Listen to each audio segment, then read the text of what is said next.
Few franchises, if any, have spawned as dedicated a following as Star Trek. For more than 50 years, Trekkies have enjoyed legendary stories that have influenced the sci-fi genre and pop culture as a whole, with books, cartoons, multiple movies and TV series, and an exact metric shit ton of merch. From the very beginning, its themes have been progressive beyond its time.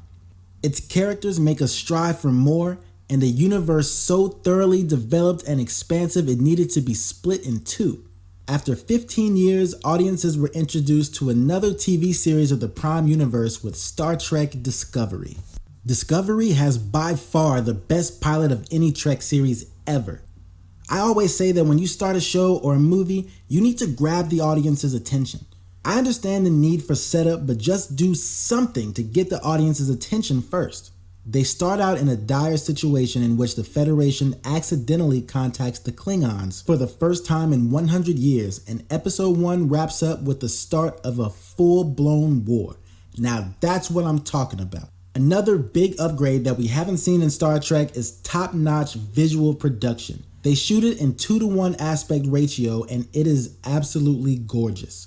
You almost can't go back to those original series Enterprise and Orbit scenes after this.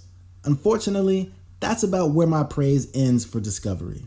I love it when shows take creative license to deviate from source material and give fans a little twist they weren't expecting, or put their own character visions that they'd like to see realized that's different from what's been done in the past. The characterization of Miles Morales from the comic to the movie Into the Spider-Verse is a great example of how much better this can make a story. But there's a difference between making something your own and completely undoing long-established visual canon and alienating hardcore Trek faithful. As a standalone show, I don't mind the blue uniforms. They look cool. In some random sci-fi series, it'd work just fine. The problem is they don't fit into the timeline. The start of Discovery takes place 2 years after the rejected original series pilot, The Cage. So obviously, this is an issue. I personally found this very easy to get over, but once they start piling canonical missteps on top of each other, I started to wonder why they even made this show Star Trek. They could have changed a couple names and made it its own show if they were going to stomp all over canon. Or another easy fix would be to set the show in the future. Make the Klingons we see a special Make America Great Again sect to explain their deformed appearance, and it'd all be good. Hell, you can do anything you want and justify it however you want if it's 100 years after Voyager. But to go back to the good old days and try to convince me Spock had an adopted human sister, the Klingon brought the Federation to its knees and showed cloaking technology decades too soon? Fuck you, Discovery.